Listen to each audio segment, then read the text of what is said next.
When the fire I came, know what it this didn't book just says take her about your house. family. It swallowed the Where years, are the rest the of laughter, them? the life Tell me she'd built. now. But the story didn't end in the smoke. On that But same where is ash-streaked road, her You daughter have to returned. tell me where he is. A quiet American I cop don't with a steel understand how he spine could just and a heart shaped by old disappear. wounds and silent wars. Together, mother and daughter didn't just stand against the men who burned their world. They rebuilt it, story by story, brick by broken brick, Hurry, it's turning gaining a house on of us. sorrow into a Keep home going, of don't legacy. Look back. This isn't just a story of flames and fury. It's a hymn to family, to the love that survives ruin, and to the kind of courage that stands even when everything else falls. Some rise from ashes, but the rare ones, they rise with them, together. Quotas hing short your heart. Hit subscribe and stay with us for more journeys of healing You have the and wrong hope. man. I swear Don't to you, forget to I am like, innocent. share, and leave a comment. Your What a voice might beautiful be the day this spark turned out someone to be. else I am needs so to glad we rise came again. out. Absolutely. And look how happy this God dog is bless right now. you. Yes, he loves meeting new people, don't you, boy? Savannah, Georgia had a way of holding time in its palm, like a storybook pressed between pages of moss and memory. On some mornings, the stillness was so complete you could hear your heart beating just beneath the sound of cicadas humming their lazy summer tune. This was one of those mornings. Eliza Miller, a silver-haired woman in her late 60s, stepped out of her car and stood before the front door of her shop, Miller's Histories, a small, beloved bookstore tucked inside the cobblestone rhythm of Savannah's historic district. The brass bell above the door chimed lightly as she unlocked it, its soft jingle echoing in the stillness. Inside, the shop felt like another world. A world of sun-faded maps and shelves bowing under the weight of leather-bound journals and rare editions. It smelled like old paper, lemon oil, and gentle wisdom. Eliza took in a slow breath and smiled at the framed photograph behind her desk. A picture of her husband, Arthur Miller, long since past but forever present. Then, next to him, a younger photo of her daughter, Sarah, her hair in a loose ponytail, her uniform crisp, her eyes shining with a sense of duty. "Morning, Arthur," Eliza whispered, touching the edge of his frame. "Another day to keep your library alive." She moved with the practiced steps of someone who'd opened the same door, dusted the same corners, prayed the same quiet prayers for years. At 9:04 a.m., her first customer arrived. Mrs. Grace Gable, a cheerful friend from just down the block. "Eliza, dear," Grace greeted while pushing aside the delicate strands of Spanish moss draped over the awning. "That book you recommended on historical Gaillardia gardens? My geraniums never felt so loved." Eliza chuckled as she handed the woman her tea-like coffee. Both of them laughed about their gardens, the heat, the strange blessing of being surrounded by stories no one else thought to remember. After Mrs. Gable left, with a book on Victorian botanical art tucked under her arm, the quiet returned like a familiar song. That same gentle bell, however, chimed again. This time, it wasn't gentle. A man entered. Gangly, wiry, with dark, narrow eyes, scanning the place as though he were appraising a pawn shop instead of a bookstore. He wore a wrinkled denim jacket that reeked faintly of stale smoke. His fingers traced the spine of a rare Civil War memoir, not with reverence, but with the disinterested pressure of someone wondering how easily it could burn. "You the owner?" he asked abruptly, eyes already fixed on the small cash register. "Yes," Eliza replied, her voice polite but guarded. "Can I help you find something?" "Nope, I ain't buyin'." His smirk was as crooked as his teeth. "Just seeing what's around." Then he left. No purchase, no glance back, no courtesy in his stride. But the smell of him stayed. Cigarettes, sweat, and something else. Decay. Eliza tried to shake the feeling, yet it settled into her chest like a rock. That evening, as she counted the day's modest earnings and began locking up, the brass bell chimed again, this time fast. Urgent. The denim jacket man. And he wasn't alone. Behind him were two others, one built like an oak stump with hands too big for his body, the other small and mouse-like, jittering in every direction. "Shop closed," Eliza said, feeling every edge of her years but refusing to let it bend her voice. "Yeah, we know," the wiry man replied, stepping in close. "We just came to discuss security." He smiled, but there was no warmth in it. The large one, who Eliza would later learn was named Knuckles, nudged his foot against a shelf, wobbling its frame. "This is a real old-timey place," the mousy one added, his nervous hands flicking the edge of a signed book. "We wouldn't want nothing to happen," the leader continued, leaning an elbow on the polished cherry-wood display case where Arthur's favorite books rested. Eliza straightened her posture. "I've never needed security in 30 years. The man's smile flattened. "That's because this neighborhood used to be friendly. Now, it ain't. But for just $500 a week, we make sure nobody smashes or burns anything." He said the word burns with a careful ritual, like he'd practiced it. Eliza's voice hardened. "That is extortion." "We call it business," he said, stepping closer, "and you will do business with us." It happened so fast, she barely registered it. Knuckles lunged at the tall cherry-wood shelf, the one Arthur had built, and shoved. It crashed forward with a sound like bones breaking, sending spines and pages scattering across the floor like injured birds. Eliza cried out. It wasn't money or glass or wood. They'd shattered her husband's memory. That shelf housed his favorite first editions, books he'd touched, loved, spent a lifetime curating. And now, a hand like a vice tightened on her wrist, pulling her in close. The smoker's yellow teeth and gnarled voice next to her ear.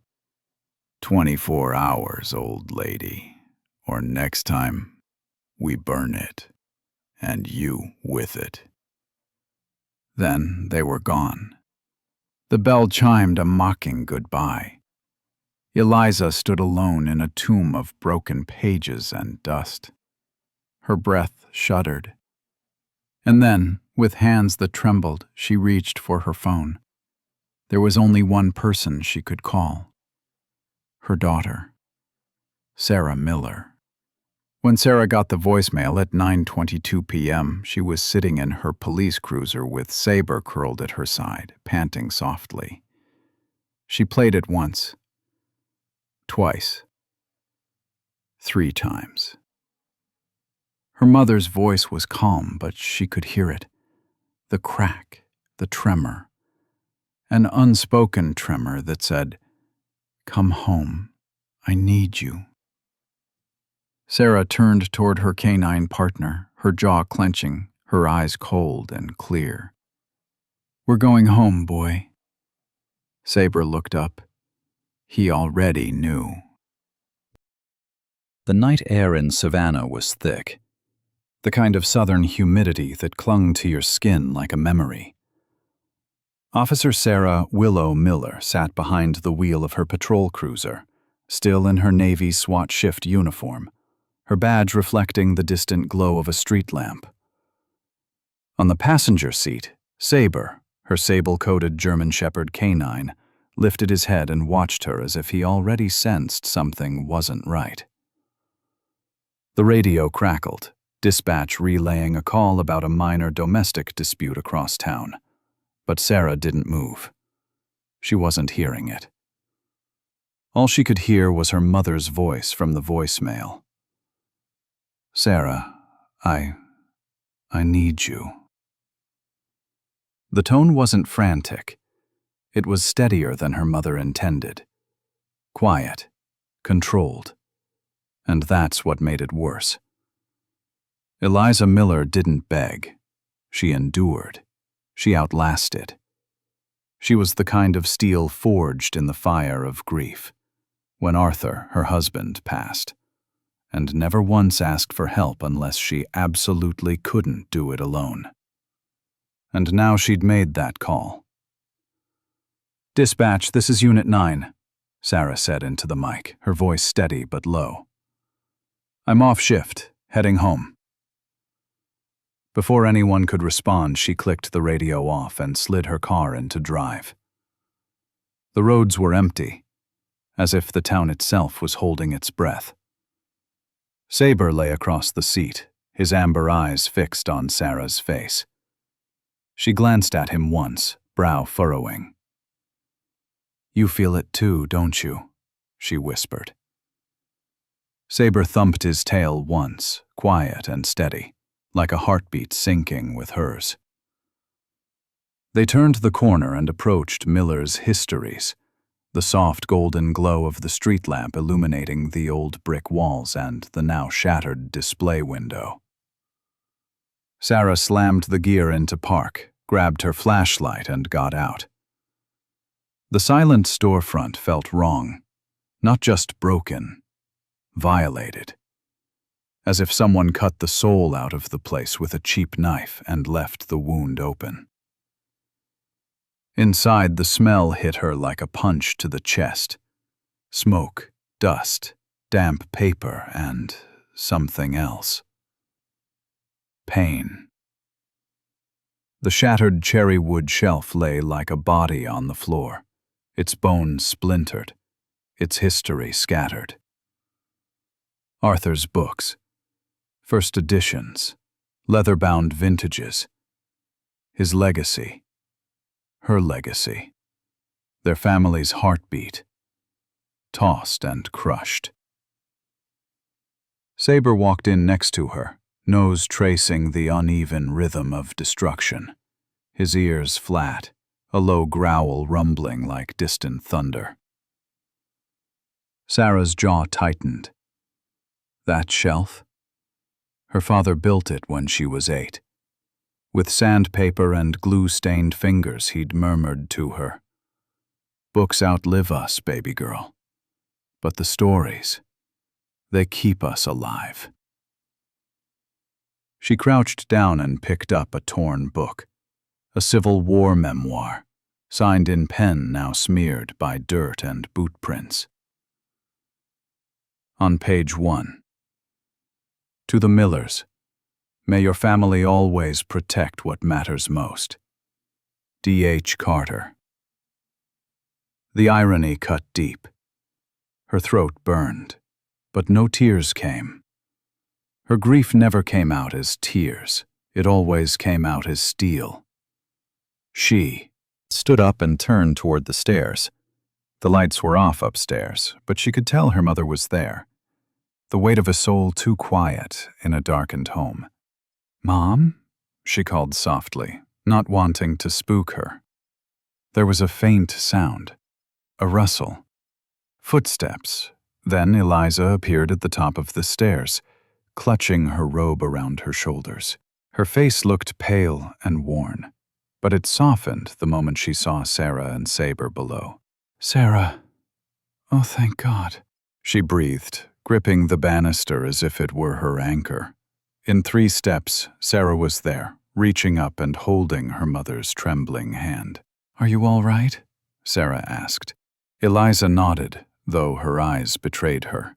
Red-rimmed, hollowed out by fear she'd tried to tame alone. "I didn't want to worry you on shift, but the things they said," Eliza's voice cracked. "They said they'd burn it all. Burn me with it."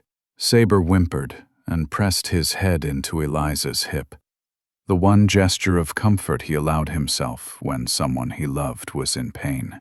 Sarah's face changed. The officer melted away. The daughter rose. "You called. I'm here," she whispered, cupping Eliza's jaw like she'd done when she was 5 and scraped a knee. Eliza leaned her forehead on her daughter's shoulder, letting the silence speak. "There are bonds beyond duty. There are battles that don't happen on foreign soil. Some wars start in your own living room." Sarah guided Eliza to the soft armchair in the corner of the living room, the one Arthur used to read from, and stood to the side, watchful. "Tell me everything," Sarah asked. Eliza took a shallow breath. And she did. The man with the cigarette breath, the shelf, the threat, the demand for $500 a week, the promise of fire. Sarah listened. Face still, hands still, eyes like steel. When her mother finished, Sarah stood, turned silently toward the hallway, walked into the shop again. She didn't bother turning on the lights. Darkness served her better for what she needed next. She reached up to the ceiling, and there it was. The small hidden security camera she'd installed for her mother 2 years ago, back when catalytic converter gangs had been breaking in at night. She pulled the footage onto her police-issued tablet, and for the next 6 minutes, she watched the attack. Once. Then again. Then a third time. Each second sharpened her breath into icicles. Each shove, each smirk, each boot print on the legacy of her father seemed to add weight to her spine, until even standing still began to feel like a punishment. Saber sat beside her, silent, his growl now constant and low. Sarah finally spoke. "He touched you," she said to no one but the walls. "He shoved her. He laughed. He put his hands on her mother. And that? That was the last mistake he would ever make." Without answering for it. She looked up toward the ceiling, as if Arthur himself could hear her. "I'm not letting them take this from her. Not while I breathe." She stood, closed the tablet, and turned to Saber. "You ready to work, partner?" The German Shepherd rose instantly, alert, loyal, jaw set in quiet unity. Sarah looked at the clock. 11:38 p.m. There was still enough night left for a reckoning. Outside, the moon was waning, but the lamps along the sidewalk cast a soft glow along the brick-lined street. Sarah stared into the darkness. She could feel it staring back. But she wasn't afraid of shadows. She was raised by history, trained by fire, covered by bloodline. And standing between darkness and her mother was a daughter with a badge, a warrior with a pulse, and a German Shepherd who never missed a threat. The first move had been theirs. The next one would be hers. Midnight had settled its weight across Savannah, laying a velvet stillness over the quaint brick buildings and moss-draped oaks. But inside Miller's Histories, there was no quiet, no peace. Not anymore. Sarah Miller moved through the broken aisles of her mother's bookstore like a ghost. Every thud of her boots seemed to echo against the memory of a home that once knew nothing but silence and stories. Behind her, Saber padded along, nose low, muscles alert beneath his sable coat. They were preparing. Jinx had said 24 hours. Men like him were many things, cruel, violent, arrogant, but not complicated. They always came back. Sometimes sooner, especially when their pride had been clipped. Sarah was counting on it. She'd already assessed the space. 2 entrances, 3 easily defensible corners, and a layout of shelves and tables that could be turned into obstacles. Environment wasn't just space, it was strategy. She removed the damaged cherry wood shelf with the care of a surgeon, pulling wood splinters from the floor so Saber wouldn't get hurt. Anyone else might have said she was cleaning up, but this wasn't cleaning. This was clearing the battlefield. She stood on the old Persian rug and inhaled deeply, a habit she'd inherited from her father. She could still smell the lemongrass oil Arthur used to preserve ancient bindings. Now it mingled with plaster, old smoke, and a tiny thread of something else. Adrenaline. "I'm not losing our history, Dad," Sarah murmured. "Not tonight." Her phone vibrated. One message. Marcus Vance. "Heard something went down at the shop. Need backup?" Sarah typed. "Not yet. I'll call when I need a courtroom, not a firefight." Marcus replied with a single dot. He understood. As someone who once took bullets to protect strangers, he knew what it meant when the fight got personal. The bell above the door didn't chime when they returned. They didn't bother with subtlety this time. The lock popped. The hinges screamed. And then came Jinx, pale as chalk, reeking of rotten anger and cheap beer. His crew flanked him. On the left, Knuckles, a mountain of a man with fists like cinder blocks. On the right, Rat, small and wiry, eyes darting behind his nervous grin. "So this is where you crawl back to, library girl," Jinx sneered. He kicked a fallen book with his boot. "Dad left you this dump? Shame it doesn't come with doors that lock." Sarah stood behind the main counter, unarmed, calm, watching. "You filed a police report?" he taunted. "Think cops can keep history safe?" She didn't answer. Rat leaned over, sniffing. "Hey, boss, she's here alone. Cops ain't even parked outside anymore. Told you she was bluffing."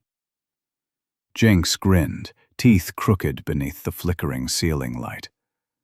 "You got the money, sweetheart?" he asked. Sarah's voice was quiet, cold. "You came back just for money?" A beat. "No," he admitted, licking cracked lips. "This time we finish it. Silas says no second chances." There it was. The name. The hand behind the hand. The thing corrupting her street. The shadow above a mother's bed. Sarah repeated it softly. "Silas." "That's right," Jinx said.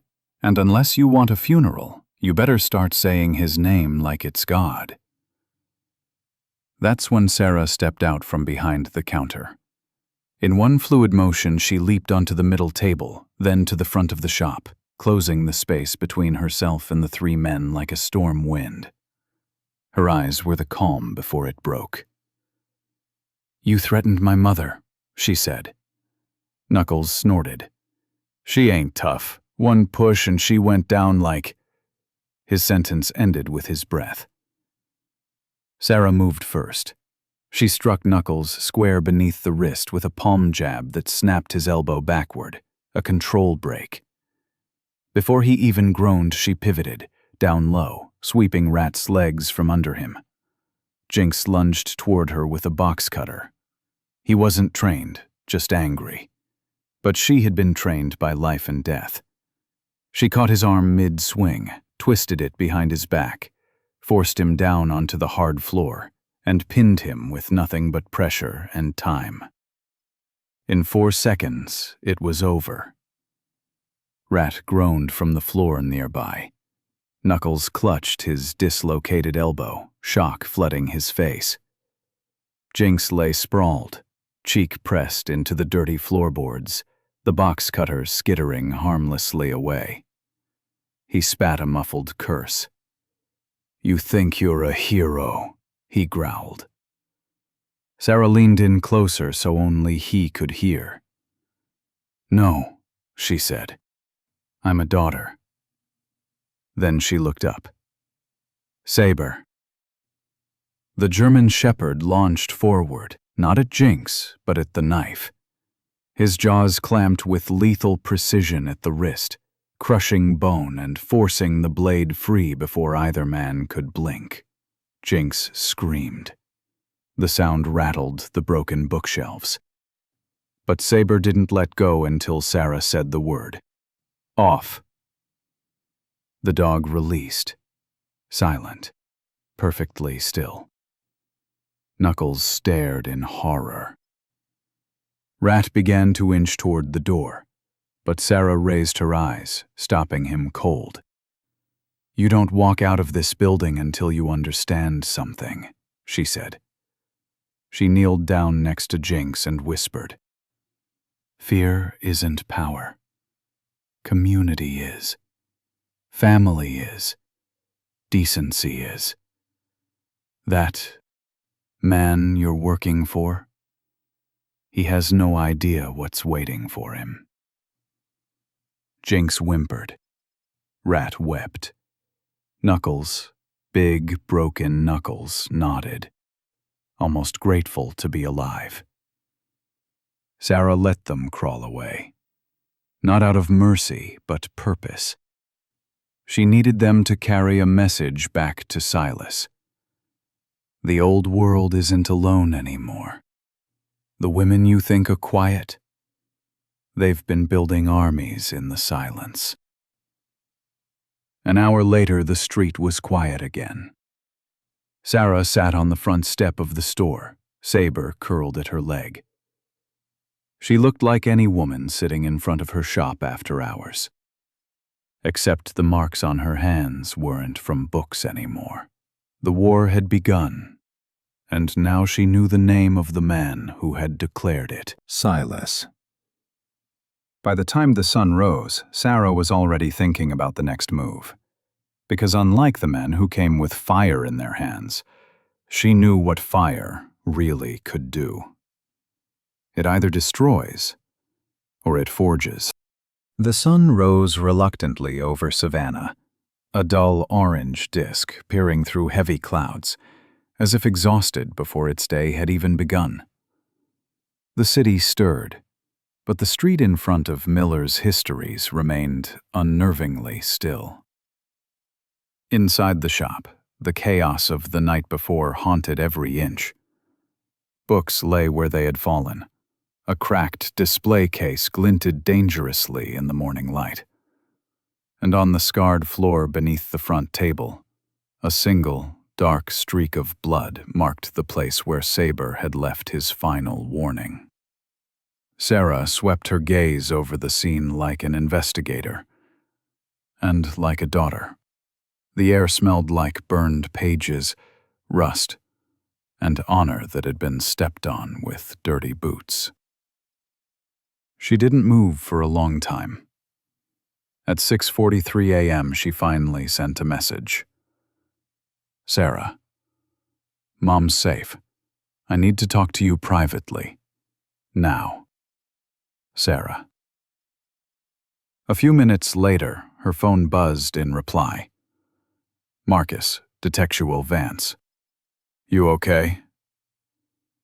Sarah. "Not even close.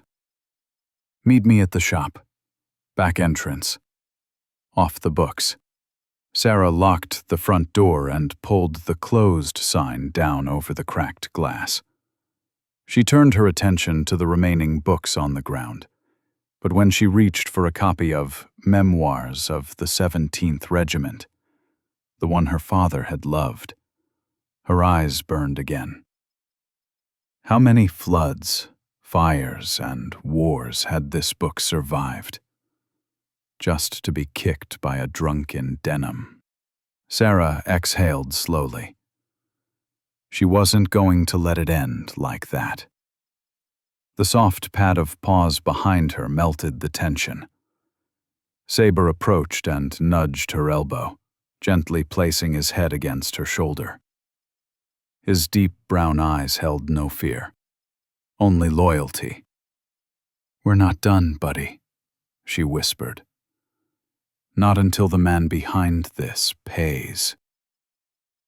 Marcus Vance arrived through the alley, not in his unmarked cruiser, but in a faded pickup truck that wouldn't draw attention. He was in plain clothes. His shoulders said it before his mouth did. Something bad was coming. He entered the shop and froze, eyes moving from the broken shelves to a splatter of dried blood by the door. "My God, Sarah," he muttered. "What the hell happened here?" "That's what I need to ask you," she replied, drier than brick dust. "Ever heard of someone named Silas?" Marcus didn't answer right away. And that was enough. Sarah didn't wait. She moved in close. "He's not just some street punk, is he?" she said, her voice low. "He's the kind of guy who sends people who don't make noise. People who don't brag. People who don't get shown up the way I showed up, Jinx." Marcus finally exhaled, scratching the stubble on his jaw. "Silas Reed," he said quietly. "Runs a logistics company on paper. Underneath, he owns the back alleys of this city. Gun channels, smuggling lanes, off-the-record import-export. He's everything wrong with the port, and everything smart enough not to get caught." "Until now," Sarah shot back. Marcus shook his head. "Sarah, listen to me. Silas isn't some neighborhood thug. He's careful, methodical, untouchable, because he never gets his own hands dirty." "Oh, he will," Sarah replied. Marcus rubbed his face. "You don't understand. He's been expanding. He's got politicians on his payroll, cops in his pocket. We'd need months to even touch the front door of the building he runs things out of." Sarah stopped him with a lie that wasn't really a lie. "Well, good thing I'm not planning to knock." For a moment, the detective's eyes flicked to Saber, then back to her. He saw it, the look soldiers get when they've run out of patience with the law. "Sarah," he said, voice low, "whatever you did here last night, it's not over.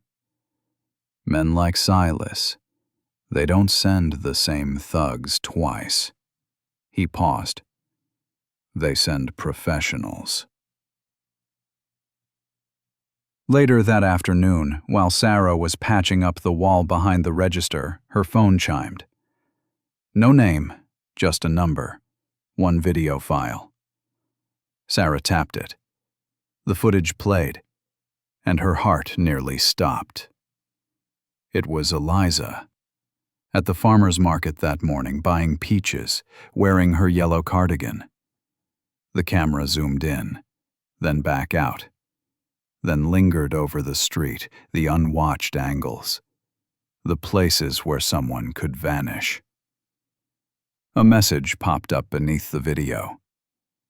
"You're good, but you can't be everywhere. No threats, no demands, just certainty." Then the number vanished, disappeared off the records. Fear clenched Sarah's chest hard, dragging her breath down like a drowning memory. Not because she was afraid for herself. She'd faced guns, knives, fists, and fire. No, this was worse. This was someone watching her mother. Someone who wanted her to know she wasn't fast enough, not careful enough, not untouchable. Her fingers trembled as she set the phone down. This wasn't the kind of threat a badge could stop. This was the kind of threat that crawled into your soul at night. Sarah knew exactly one thing in that moment. She wasn't going to react. She was going to prepare. Saber, crate. The dog obeyed instantly, sitting inside the heavy-duty armory box she had reinforced for him. She closed the door gently, kissed the fur between his ears, and whispered, "Guard for real this time." Then she walked to the wall, peeled back the vintage map of colonial-era Savannah. Behind it, tucked into an alcove of polished wood, sat a single case. She opened it. Inside, her SWAT-issue pistol, a stolen ferry permit, a set of skeleton keys, a Beretta with an extended mag, and a folded sheet of paper. She picked it up. It was a letter from her father, Arthur Miller. It said, "Only the brave choose to defend what's fragile. Only the loving stay to fight for it." She folded it, put it in her jacket. She wasn't just a cop anymore. She was a daughter born of builders and protectors. And now, the silent empire had struck. Next time, she'd strike back.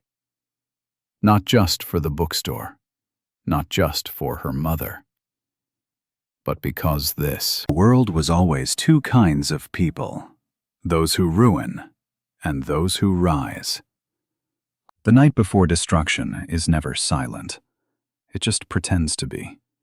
And that night in Savannah was pretending hard. The cicadas buzzed in the live oaks. The river tide breathed its quiet pulse against the stones, and the little brass bell above Miller's Histories hung motionless, lit only by the pale glow of a street lamp.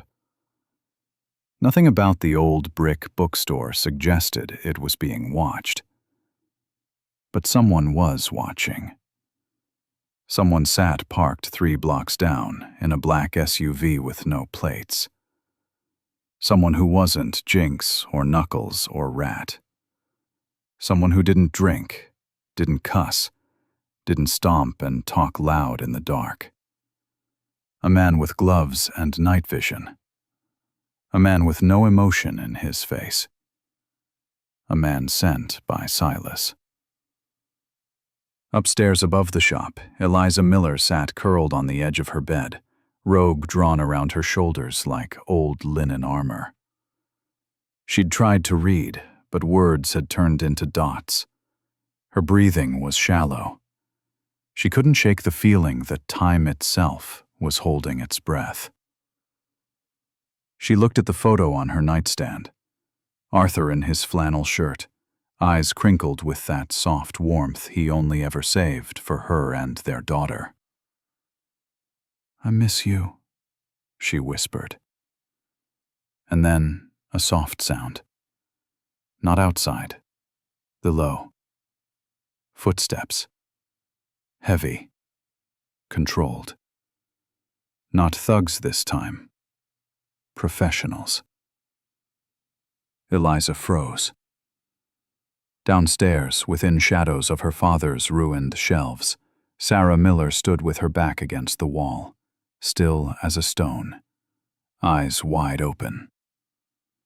Her dark hair was tied back tight.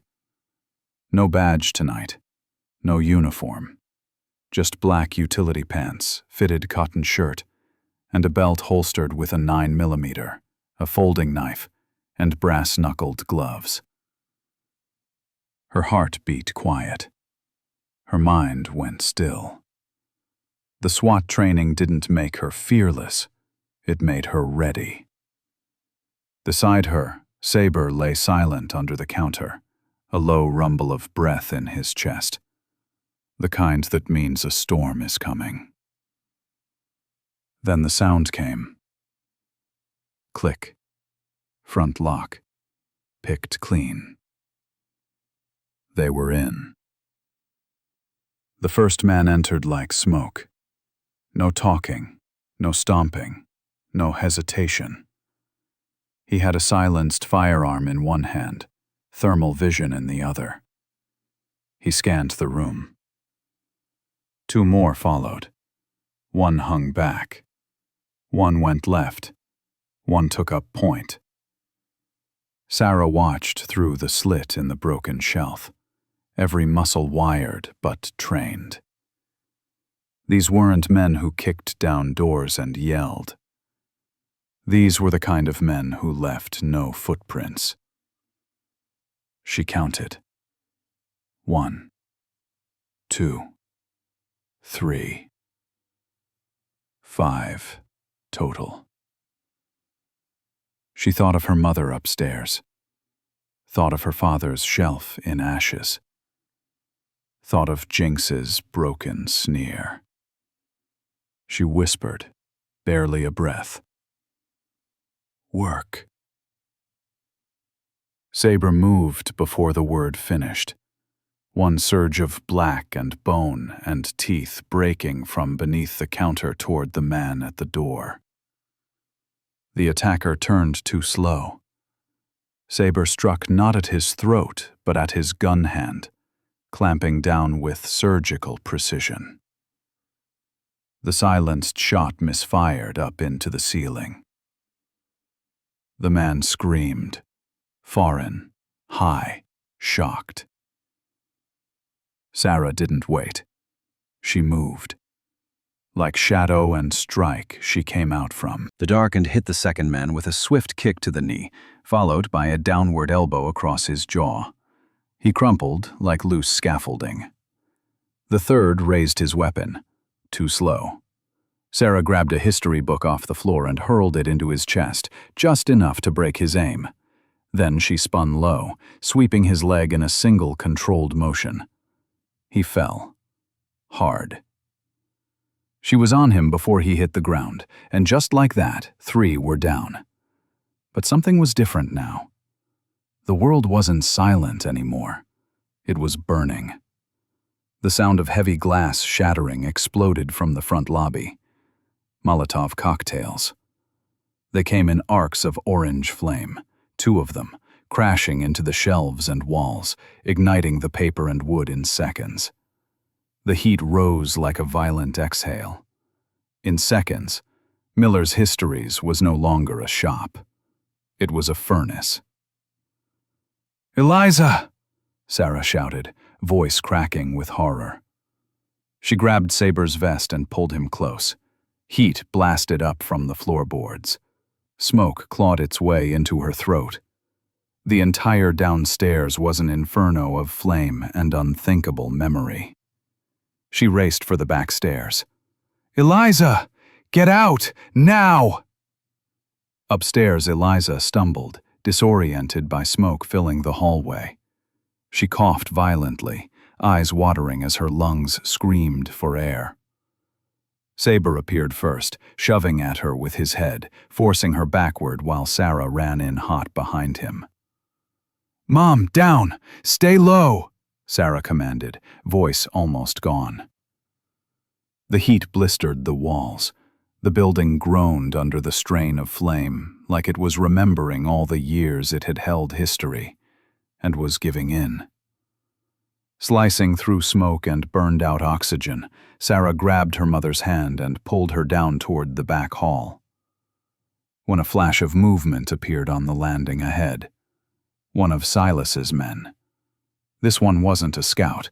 He was setting charges. Explosives. They weren't just burning the shop. They were erasing it. Sarah didn't think. Didn't breathe. She slammed into him, knocking the detonator from his hand and sending them both crashing against a bookshelf. He swung a knife. She caught his wrist and twisted. The bones snapped back with a clean crack. He screamed. She shoved him down the stairs. "Mom, the basement!" Sarah ordered, voice hoarse and brutal. Eliza tried to protest, tried to plead, but Saber nudged her, freezing her in place with his eyes. He wore his obedience like armor. Down into the basement they fled, the last cold room, the last safe breath of the building that had once been filled with the gentle scent of paper and lamplight. Sarah ushered her mother inside, not into the main cellar, but down into a hidden door beneath a floorboard she and her father had discovered when she was a teenager. An old Prohibition escape tunnel, used once to smuggle hope when alcohol was illegal. Now it would smuggle life. "Mom, go. I'll follow behind you." Eliza reached for her daughter's face in a shaking hand. "You're not coming, are you?" Sarah's voice shook. "I'll be right behind you. Saber will lead you to Marcus. You're safe. You have to trust me." Eliza's breath trembled like glass. "Don't make me lose both of you," she whispered. Sarah kissed her forehead. "You won't. But Silas is coming, and I can't let him walk away thinking this city's afraid of him." She pressed Saber's collar into her mother's hands. "Guard," she commanded. Saber whined but obeyed, pressed in tight against Eliza's leg. Sarah turned away before her resolve snapped in two. The flames roared above, and Sarah Miller went back up the stairs toward the fire. Not to survive it, but to end the man who'd lit it. Fire does not ask permission to destroy. It roars. It devours. It consumes everything in its path. Books, memories, walls, air, even grief. And on this night in Savannah, that's exactly what it did. Miller's Histories no longer looked like a bookstore. The whole ground floor was a violent sea of orange and black, flames clawing their way up the inside beams, devouring every page that once spoke of sacrifice and memory. Through the rolling inferno, smoke twisted into shapes that looked like old ghosts fleeing a burning cathedral. And in that chaos, a figure stepped through the embers, face covered in soot, eyes burning brighter than the fire itself. Sarah Miller. Her hair was singed. Her throat was raw from smoke and screaming. Ash clung to her uniform like a second layer of skin, but she was still standing. Standing between the flames and the final breathing threat. At the far end of the now ruined reading room, the thick shadows shifted. Out of them walked a man in a tailored white dress shirt, now mottled with dirt and heat. His face gleaming with sweat, but not fear. His posture relaxed. His walk calm. The fire almost bowed around him, bending like recognition. Silas Reed. He held no gun. He didn't need one. "You're alive," he said, not surprised, not shaken. "I told them you wouldn't go down easy." Sarah stood still, the weight of the moment suspended in embers. "You burned my family's life," she said, voice hoarse but unbreakable. "I cleaned up a problem," he corrected, adjusting his cuff. "Crime, control, business." He waved a dismissive hand. "All pieces of the same game. You just didn't see the board." Sarah's gaze narrowed. "Then let's flip the board." She took one step forward, and the building grumbled around them as if in warning. A beam cracked overhead. Sparks rained down. Silas didn't flinch. "You know what separates winners from the rest?" he said, voice low and steady. They don't get emotional. They don't cling to sentiment. He gestured to the burning shelves. Stories, legacy, nostalgia. They're nothing but weight. The world doesn't remember bookstores. Sarah didn't blink. Maybe not, but it remembers monsters. A flicker of rage crossed his face. Sarah saw it. He lunged. He grabbed a splintered shard of wood like a blade, swinging for her throat. Sarah spun, catching the attack in her palm with bare force, the jagged edge slicing skin, blood mixing with ash. She didn't stop. She brought her knee up into his ribs, forcing him backward into the pillar supporting the upstairs gallery. Silas struck back, wild, untrained, but fueled by ego and cornered pride. He grabbed a burning book and hurled it at her. She ducked, flames grazed her shoulder. He swung a broken chair leg blindly. She blocked it with her forearm, wincing as the hit landed bone on bone. Then she saw his pistol, holstered on the back of his waist. She drove forward, fast and sure, caught his arm, twisted, pinned the shoulder, kicked his knee backward. He dropped. Silas screamed. She wrenched the gun free and kicked it into a burning pile. "You don't get to walk away from this," she said. A crack like thunder echoed from above. The second-story floor was caving in. A blazing section of ceiling crashed between them, separating them with a wall of sparks. It didn't matter. Sarah leaped through the gap before the flames could rise, tackling him against the back wall. Her shoulder burned. Her lungs begged for air, but she pinned him. Zip ties were already in her pocket, SWAT issue. She wrenched his hands behind his back and secured them tight. He bucked and cursed, but she didn't move. "You're done," she whispered. "No," he snarled, spitting hot blood. "You are done. You don't know what this means. I am the system. You don't get to destroy a system." Sarah leaned close, inches from his ear. The haunting quiet of a warrior who has nothing left to give but justice. Neither did Al Capone, in the end. A roar cut through the air, not fire this time. Axes, radios, boots. The front wall of the bookstore exploded inward as the Savannah Fire Department and SWAT poured in. Water lines whipped through the flames. Officers in black pushed in, weapons drawn. Smoke thrashed violently in the unfiltered night air, mixing with the shriek of steam and splintering ceilings.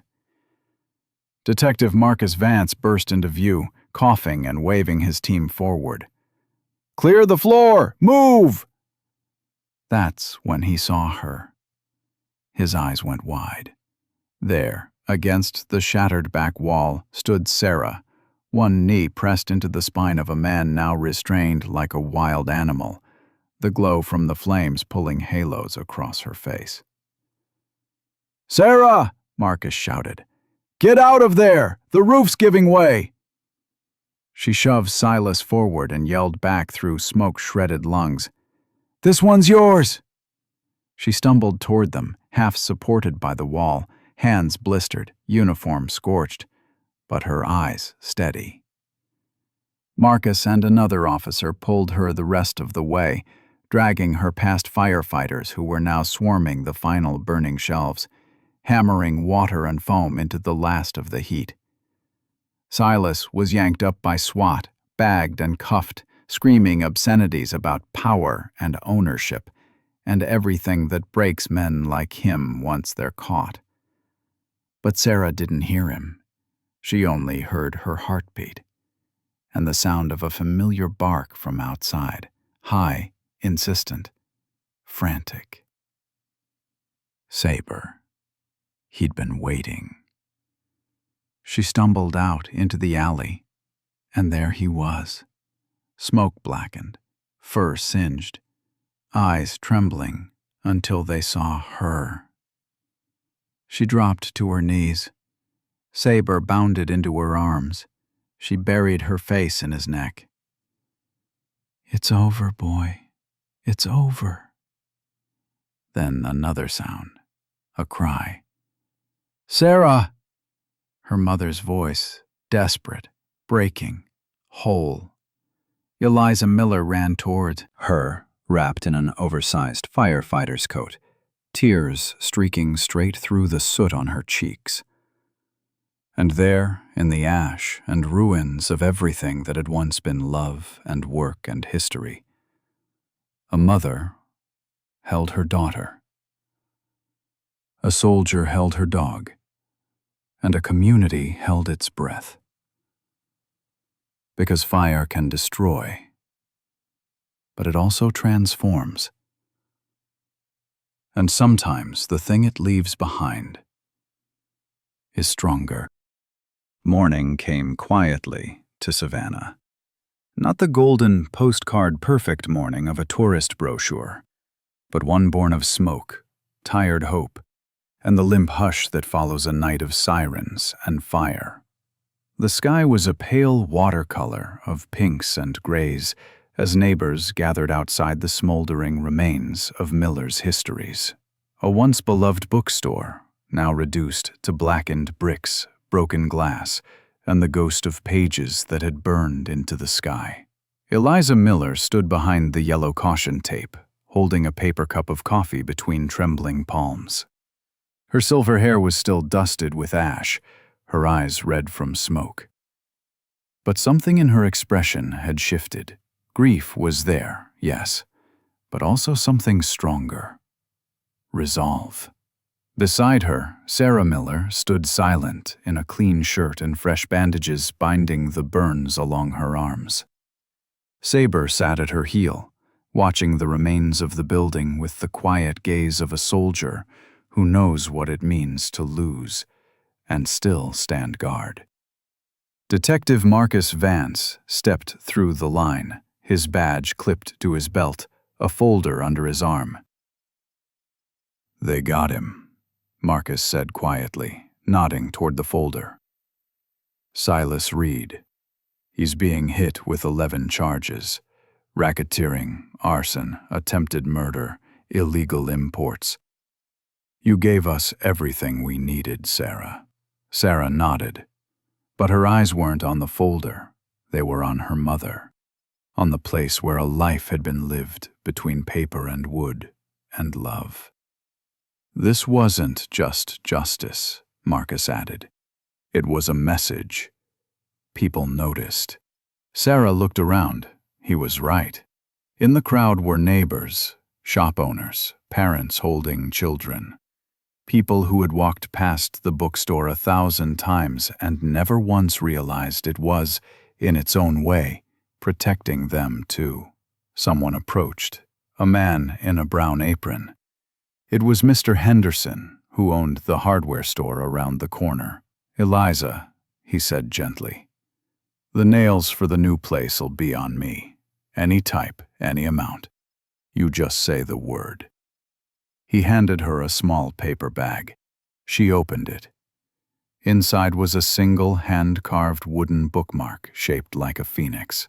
Behind him came Mrs. Gable, carrying a box of garden flowers and a cloth-wrapped tin.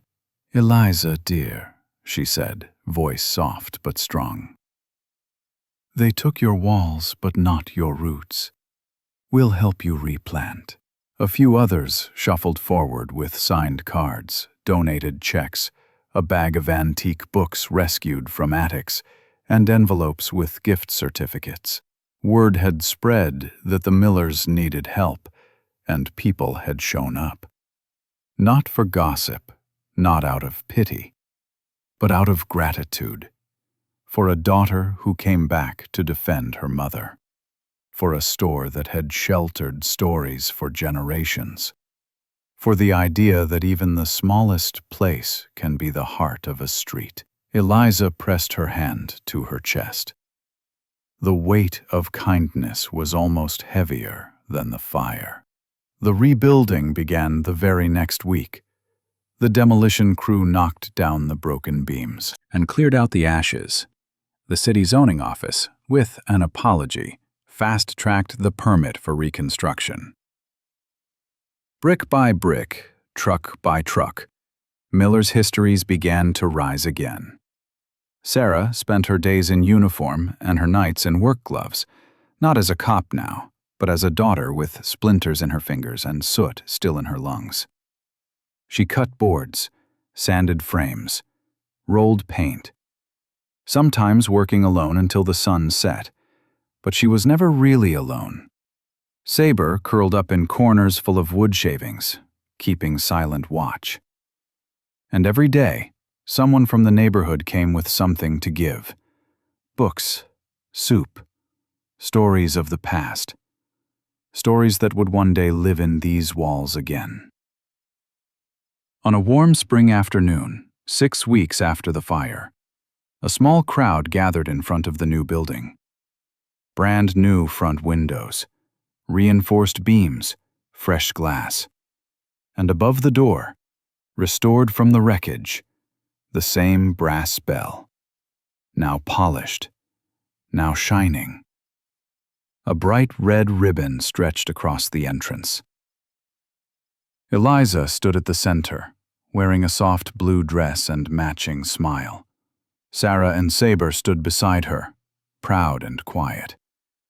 Marcus, in his civilian clothes, leaned back, a gentle smirk at the corner of his exhausted face. Eliza held a pair of scissors and looked out at the crowd. "Thank you," she began, her voice cracking, "for proving that stories don't die when shelves burn. They live in hearts and in the hands of people who care." She cut the ribbon. The bell chimed, and the doors opened. Inside, it was perfect. Not identical to the old shop, not a replica, better. The shelves were fresh, but arranged just as Arthur had left them.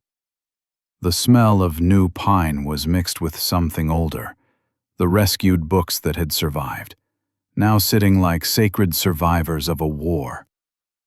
And there in the center, at the heart of the shop, stood a single hand-built cherry wood bookshelf. Sarah had worked on that shelf for 2 full weeks. Her father's design, her hands, her blood, her legacy. On the top corner of the frame, carved into the wood, was a single phrase that no flame could ever touch. To guard what we love. That is the greatest story of all. Eliza reached out and touched the carving, tears welling. She looked at her daughter. "You did this," she whispered. "No," Sarah said softly. "We did. You, me, him, and every soul who believed that a world without stories isn't worth living in."